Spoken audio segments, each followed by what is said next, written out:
Daddy eats lots. Daddy eats lots. Daddy eats lots. Munch, munch, munch.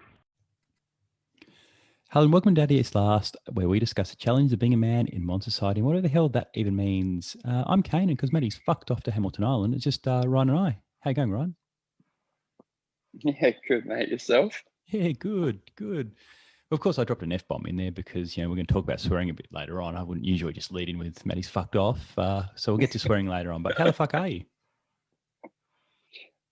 Pretty good. It's pretty fucking cold here in jolly good old London, and nothing overly exciting in the world of a lockdown here.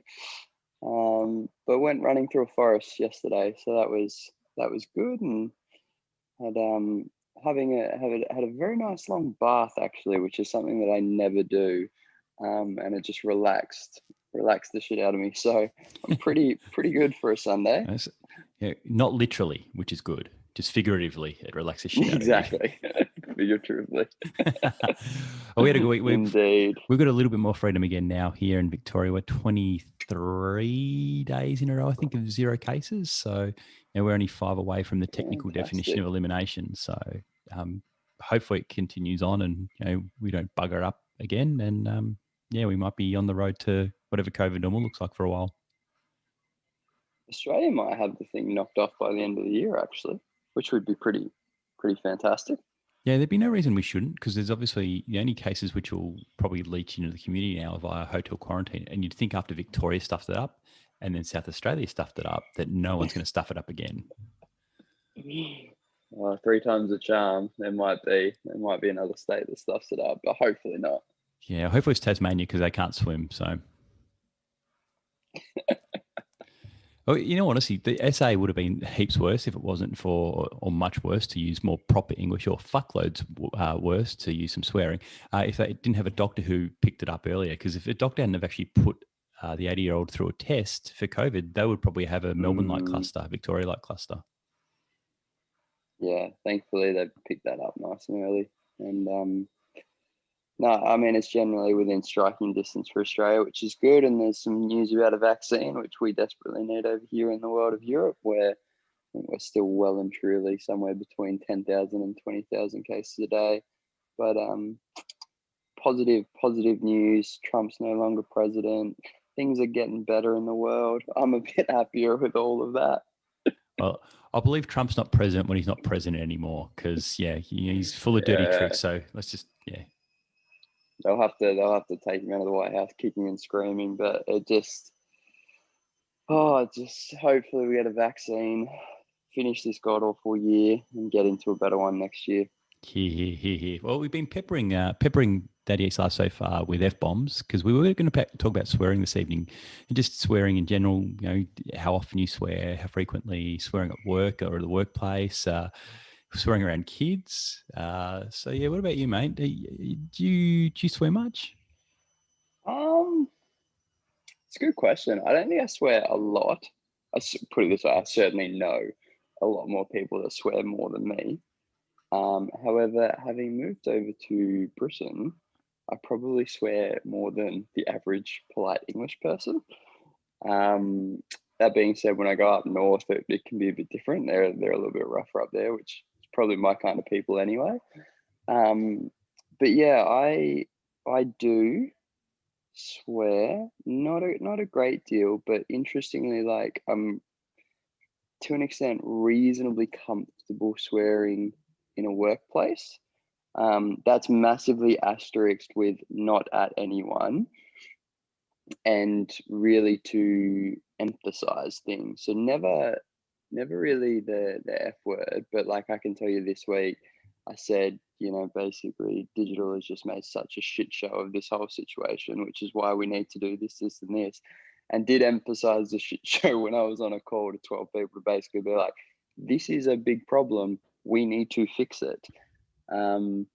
So yeah, it's an interesting one. Funnily, I find a number of my peers and even above me are quite, especially in a one-on-one, they're quite happy to swear a little bit, or kind of actually quite commonly, the whole you're on mute situation and somebody comes off mute and they're going, oh, for fuck's sake type thing. And then it's like, you're not on mute anymore. That's common. But yeah, I'll be in conversations, and that seems to be okay to a tempered to an extent. But yeah, not a great deal. And I find, especially over here, and I even probably found it similarly in Australia, there's a genuine little bit of a hierarchy where maybe the more comfortable you get or the more empowerment you kind of have, I find at a workplace people will swear. At home, again, not a great deal, just generally to emphasize something if I'm actually like kind of needs to be warranted, I think, is the premise of it all. Try and avoid doing it around kids, but I have been caught out around my friends' kids before. Yeah, like it's funny how swearing's changed over the years as well. Like the F word used to be quite a bad word, and now the F word, I won't say commonplace, but it's pretty common. Like you'll hear it on TV, you hear it on radio. Like it's you hear it slip through on different broadcasts of different sports. Like that used to be like almost the worst word you could say. Now it's commonplace. Like you're saying, it's almost used for emphasis. So we're now it's maybe the C word is the really bad word, and F word, like you say, is maybe more commonplace, but. I think I go through phases. There's phases where I never used to swear, and then there was phases. Then I started playing sport and playing sport with. I was sort of 15 and 16 playing with men. So I was playing. I was just breaking into the senior team at sport when I was young, and playing with people double your age, and like every change room is just full of swear words. So I think you pick it up, and it kind of it follows you from that point there. It's hard once you've got it, it's hard to put it back in the box. Yeah, it's a good call. Like I think I have a couple of friends that I'd say would be how do we say this, quite liberal with their swearing, quite happily. Interestingly from WA. Read into that as we will type thing. But I noticed that like if I were to whenever I'd spend say a long weekend with them, I would come back and TK would be like, you're swearing a lot more because of just that association. Or yeah, when I was playing footy, it has a correlation piece, and I think it's interesting. Like at home, you probably get into your own rhythm. I don't know what it'll be like when we have kids. That I think will be the interesting thing. But like what you said, it's sort of tempered down. Like it's not hugely shocking to hear somebody just say that was a shit situation in a public forum. Like I've even been to several events and conferences, and speakers are quite happy to sort of use those words to, I guess, emphasize things on social media or on videos and all that kind of thing. Gary Vee's a prime example. He's got millions and millions of followers, and he's quite happy to just drop the F-bomb. So I think there's a bit of an acceptance of if you do it with authenticity, it's kind of okay.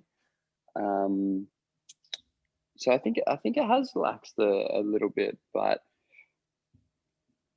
there's still time and place, and I can see that it can make people uncomfortable. Yeah, absolutely. And again, you mentioned their kids, like the challenge of not swearing around kids. Like I swear, I'd say it's quite a bit. I don't know, it's more than usual, more than normal. I don't know, but I do swear.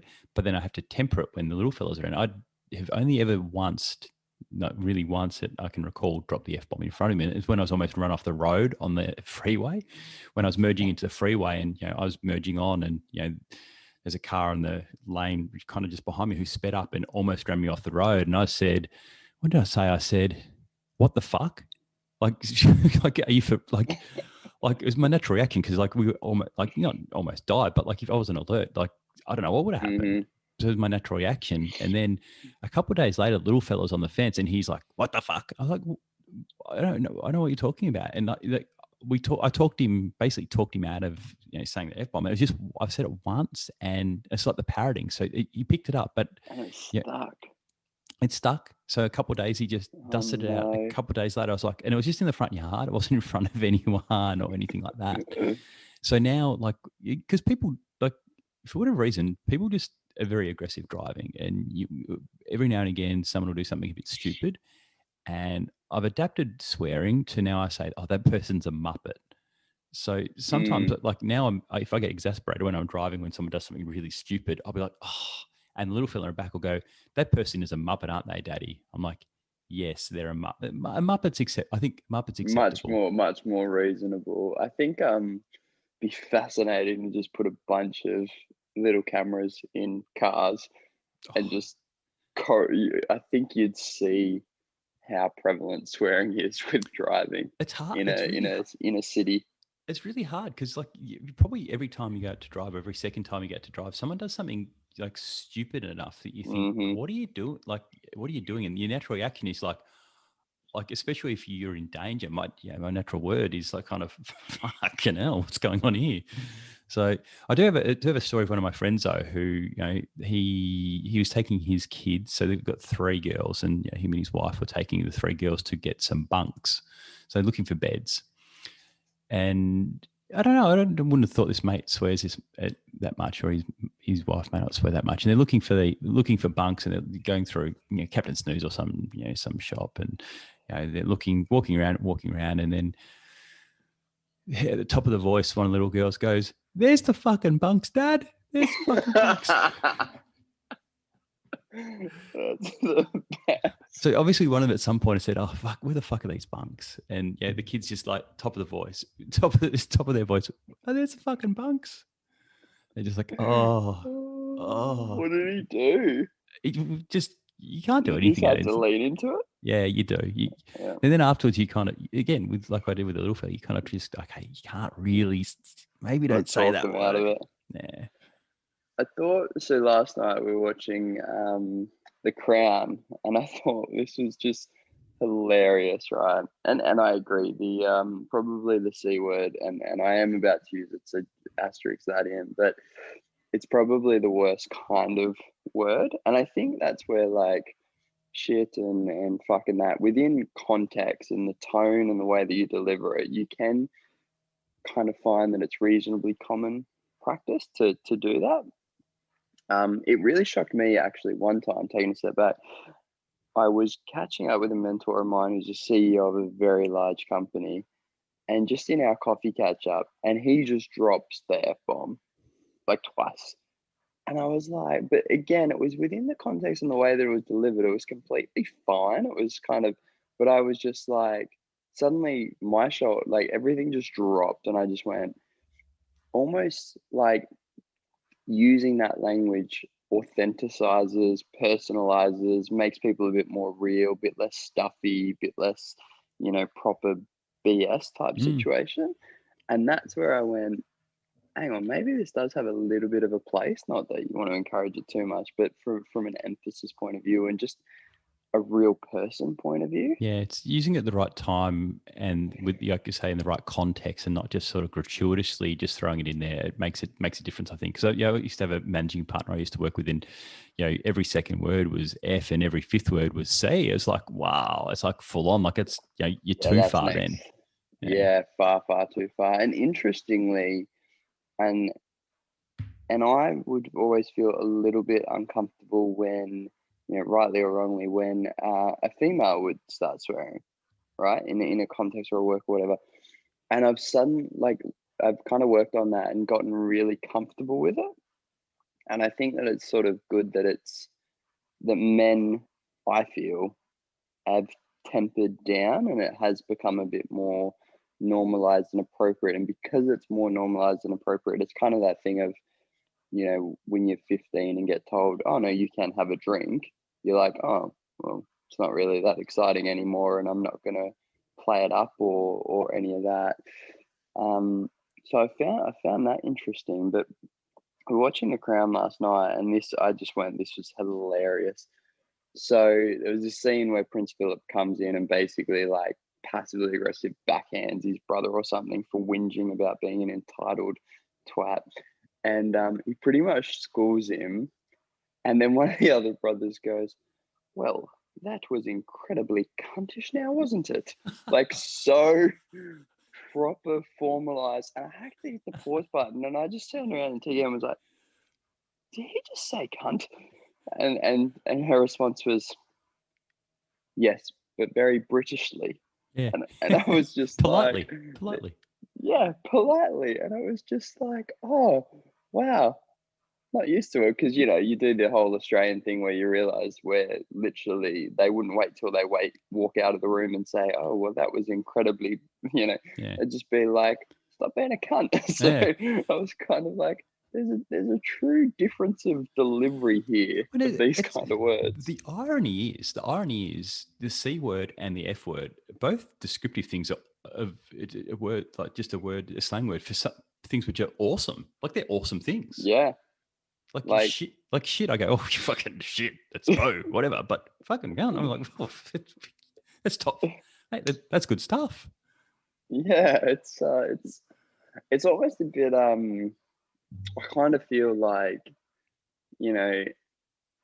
again, it's not really right that the C word's probably Like that high up. If you call someone a because vagina, what sort of an insult's that? It's nothing. It's Yeah, like, well, you're a vagina. exactly. Awesome. And similarly, like if you call someone a dickhead, that's a really soft one. Yeah. It's kind of just like, oh yeah. So it's I think it's a big double standard that the C word's the bad one. If you call someone a piece of shit, I'd be like, oh well, I'm a piece of poo. Like really? Like that's to me that's bad. But I think these things probably go through ebbs and phases, and yeah, I'm glad that we've probably relaxed a bit more with it. But it's always like, I do worry, one time that, because you never know how somebody's going to take it as well. So you always run the risk a little bit of like, happy to swear to emphasize the point, but somebody could take that really the wrong way. And I do know a few of my buddies who have actually gotten in a little bit of trouble around it all, guys and girls, where basically, but they are on that, that ex-managing partner kind of level where every sort of fourth or fifth word's one of F or C. So I'm certainly not an advocate for swearing. No, I agree with you on that. And again, it's important that, you have a good grasp of the English language on the whole, and then you can use these words for, like we've been discussing, for emphasis, just to really make a point. Like if you're Prince Philip and your brother's being a jerk, well, you can just, cut loose, and then you might get a C-bomb back in return. In the most politest way possible. So, yeah, well, I think that's a pretty good place to wrap up this shit show for the week. Remember to subscribe to Dad Eats Last on iTunes if you haven't done already. And while there, please leave a review. Also, tell your dickhead mates about this podcast, especially if they are flogs. Most of all, thanks for listening. I'll be back next week with another episode. So, should I say surfing of Daddy Eats Last. Catch you next week, jerks. Bye-bye. Bye-bye.